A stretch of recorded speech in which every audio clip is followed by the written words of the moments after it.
नमस्कार, आप देख रहे हैं JJN न्यूज़ और मैं हूं आपके साथ राशि। आज की JJN न्यूज़ की खास चर्चा में हमारे साथ मौजूद हैं नगरीय पर्यावरण संरक्षण परिषद उत्तराखंड के उपाध्यक्ष प्रकाश हरबोला जी। प्रकाश जी, आपका बहुत बहुत स्वागत है JJN न्यूज़ में। धन्यवाद। नमस्कार सभी को। जी, तो राज्य मंत्री के तौर पर पर्यावरण के इस क्षेत्र में अब तक आपकी क्या क्या उपलब्धियां रही हैं? देखिए, जैसा कि हम सभी जानते हैं, एनजीटी का जो है आज झंडा जो है बहुत ज़्यादा है। पर्यावरण सुधारने के लिए एनजीटी लगातार अपने ओर से नियम बना रही, लगातार कानून लागू रही।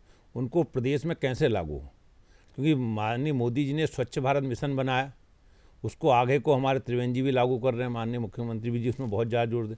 लेकिन नगरीय धरातल पे कैसे लागू, इसके लिए जो है नगरीय पर्यावरण संरक्षण परिषद का गठन किया गया। अब हमारे अंडर में जैसे नगरीय क्षेत्र है, तो नगर में जो SWM है, सॉलिड वेस्ट मैनेजमेंट जिसे कहते हैं, वो ढंग से हो रहा नहीं हो रहा है। बायोमेडिकल वेस्ट है, वो ढंग से हो रहा नहीं हो रहा। हरित पट्टी का संरक्षण संवर्धन हो रहा नहीं हो रहा। नगर का विकास किस ढंग से हो रहा है, ये सब कार्य हमें देखने हैं। इसके लिए लगातार मैं प्रयत्न भी करता हूँ। हमारी जो परिषद है, मेरे साथ मेरे उपाध्यक्ष भी हैं, लगातार दौरे करते हैं। जैसे कि हर महीने हमारा लक्ष्य है कि कम से कम 10 नगर पालिका नगर निगम में जाके उनका निरीक्षण करें, उनके देखें कहाँ कमी है, किस योजना को उन्होंने ढंग से लागू किया है, किसको नहीं किया है। जहाँ त्रुटि है वहाँ उनको बताना कि आपकी गलती चल रही, जहाँ पे अच्छा कर रहे हैं उनको शाबाशी देना। इसके चलते आपने कई जगह छापामारी भी की है, CCTV भी लगवाए हैं, तो उससे क्या प्रभाव पड़ा है? कुछ असर आपको देखने को मिला? देखिए, समय बल तो ये पहले आज से अगर 1 साल पहले की बात करूं तो बायोमेडिकल वेस्ट के लिए कोई भी अस्पताल ढंग से कोई भी कार्य नहीं करते। सब अपने कूड़े को कहीं बुग्गी से फेंका जा रहा था, कहीं ये नगर पालिका के कूड़ेदानों में डाल दिया जा रहा था, जबकि हैजर्ड वेस्ट है, बहुत ज़्यादा नुकसानदेह होता है। उसके बाद ये हो कि सब अस्पतालों ने एक तो अपने रजिस्ट्रेशन जो है, जो हमारा सेंट्रल प्लांट है इस एरिया में जो है, जफरपुर में एक प्लांट है, उससे अपने रजिस्ट्रेशन कराए। सब उसे डेली आप जो है बायोमेडिकल वेस्ट दे रहे हैं। कोई बायोमेडिकल वेस्ट बाहर जो है खुले में पड़ा हुआ नहीं दिख रहा है। यह भी हमारी एक बड़ी उपलब्धि है। दूसरा, जहाँ तक नगर की हम बात करें, जगह जगह आप देखें STP प्लांटों का लगना प्रारंभ हुआ है। आज से अगर 2 साल पहले देखें STP प्लांट कहीं लग ही नहीं रहते, अब लगना प्रारंभ। रामनगर का प्लांट लगभग तैयार हो गया है, हल्द्वानी का प्लांट बन रहा है, काशीपुर का टेंडर होने वाला है। जगह जगह STP प्लांट लग रहे हैं जो कि सॉलिड वेस्ट मैनेजमेंट के लिए वो होंगे। क्योंकि अगर हम एक जगह, जैसे पहले होता था कि सेफ्टी टैंक में लोग रखते थे, सेफ्टी टैंक के बाद गाड़ी ले जाती थी कहीं फेंक देती थी, वो और ज़्यादा नुकसानदेह था। क्योंकि यहाँ तो महीनों का है, वहाँ इकट्ठे जहाँ पड़ेगा तो वहाँ तो एकदम जो है कितना वातावरण दूषित कर रहा है, सोचने वाली बात है। तो इस पर बहुत तक रोक लगी है। जो अभी आपने बताया, ये एक बहुत हजार्डस है, ये खतरा है हमारे लिए। और हल्द्वानी में जैसा हम जान रहे हैं कि प्रदूषण का स्तर धीरे धीरे बढ़ रहा है, तो और डंपिंग ग्राउंड्स को भी लेकर आए दिन विवाद होते हैं, लोग बीमार हो रहे हैं। तो इस पे आप क्या मेजर्स ले रहे हैं या क्या कर रहे हैं या क्या किया है अभी तक? देखिए, डंपिंग ग्राउंड के जहाँ तक संबंध की बात है, जैसा कि आप देखें, अगर आप कोयम्बटूर चले जाएं, इंदौर चले जाएं या इवन छत्तीसगढ़ भी चले जाएं, वहाँ जितने भी डंपिंग ग्राउंड थे सब आज पार्कों में बदल चुके हैं। अगर हम सेग्रीगेट कूड़े को सोर्स पे ही कर देंगे तो बहुत सी समस्या हमारी हल हो जाएंगी। क्योंकि इस कूड़े में 28-29 आइटम ऐसे आते हैं जो रिसाइकिल होते हैं और बिकते हैं, जिससे हमारी आमदनी भी हो सकती है। लेकिन क्या सबसे बड़ी समस्या सेग्रीगेशन की है, तो इसलिए ज़्यादा से ज़्यादा सेग्रीगेशन पे जोर दिया जा रहा है। बल्कि ये नियम बनाया गया, आगे अगर 1 साल के अंदर कोई भी नगर पालिका सेग्रीगेशन नहीं की जाएगी, उसकी बहुत सी जो वो हैं अनुदान है, धनराशि, उसको रोकने का भी प्रावधान हम लोग करेंगे। क्योंकि अगर सेग्रीगेशन होगा तो जो क्या है, जो गलने वाला कूड़ा उसको कंपोस्ट खाद बनाएंगे, जो प्लास्टिक वेस्ट है वो बिक जाएगी। इवन जो है अगर आप देखें, जो ये जो लेस और उनके वो भी आते हैं, भी रस्सी वगैरह बनने के लिए चले जाते हैं, कपड़े में चले जाते हैं, उनके झोले वगैरह बन जाते हैं, चद्दर बन जाती है।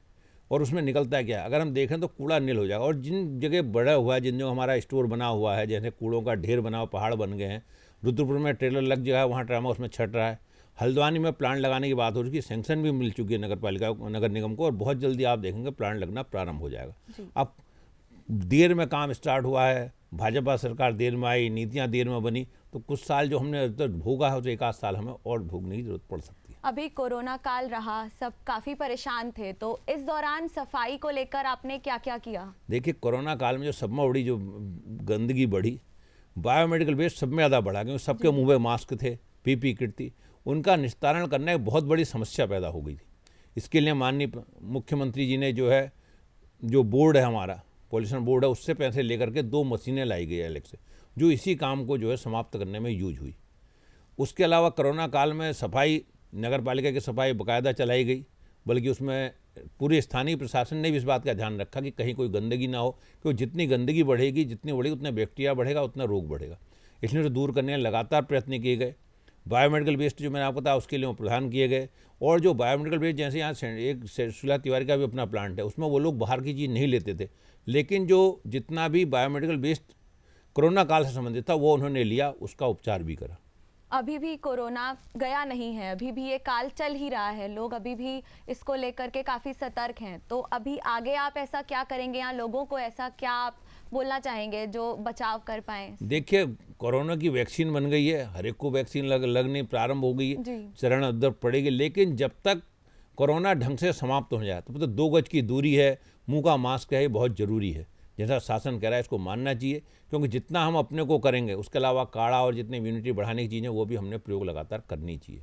जी, आप राजनीतिक चेहरा भी रह चुके हैं, तो अभी 2000 अब हैं भी, तो अभी 2022 में चुनाव आ रहे हैं, तो इसको लेकर आपकी क्या तैयारी है? क्या आप चुनाव लड़ रहे हैं? देखिए, जो राजनीति में व्यक्ति है, अगर वो कहे मेरी महत्वाकांक्षा नहीं है तो समझ लो झूठ बोल रहा है। राजनीति में जो व्यक्ति है उसकी महत्वाकांक्षा हमेशा आगे बढ़ने की होती है, लेकिन जैसा कि भाजपा एक संगठन है, भाजपा में जो संगठन निर्णय करता है वो सभी को मान्य होता है। जैसे मैं अगर अपना उदाहरण दूँ, मैं 84 में जिला मंत्री युवा मोर्चा था, लेकिन संगठन को लगा कि मैं हिंदू जागरण मंच में बढ़िया काम कर सकता हूँ, तो मुझे हिंदू जागरण मंच में भेजा गया। मैं शहर से वहाँ गया, 19 साल मैंने हिंदू जागरण मंच में बिताए हैं।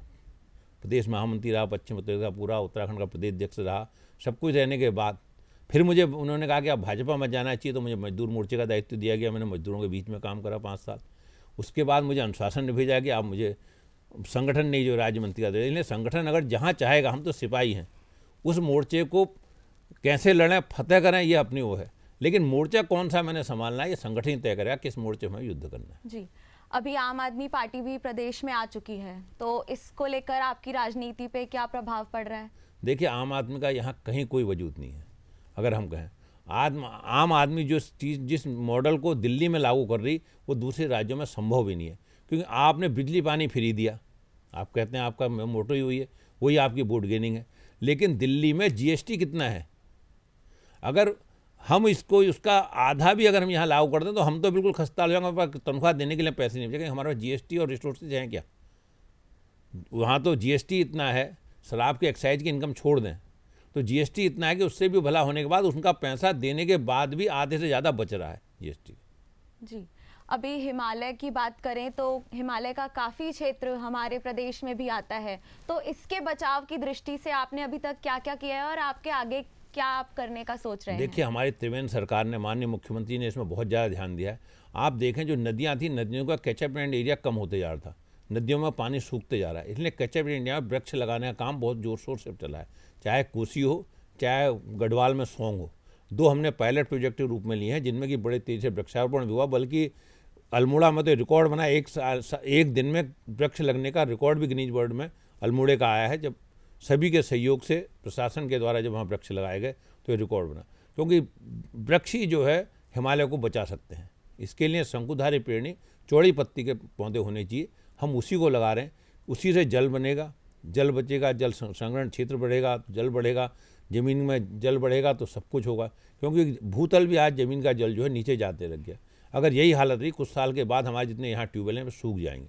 इसके लिए जैसे हम जमरानी बनाने की बात करें, जमरानी बनेगा तो रिचार्ज भी करेगा ज़मीन को और लोगों की खेती के काम भी आएगा। जी, तो प्रकाश जी, आपका बहुत बहुत शुक्रिया, आप JJN न्यूज़ में आए, आपने हमारे साथ बातचीत की। तो हमारी आज की खास चर्चा में हमारे साथ थे नगरीय पर्यावरण संरक्षण परिषद उत्तराखंड के उपाध्यक्ष प्रकाश हरबोला जी। अभी की इस खास चर्चा में बस इतना ही। बने रहिए JJN न्यूज़ के साथ। नमस्कार। नमस्कार, धन्यवाद।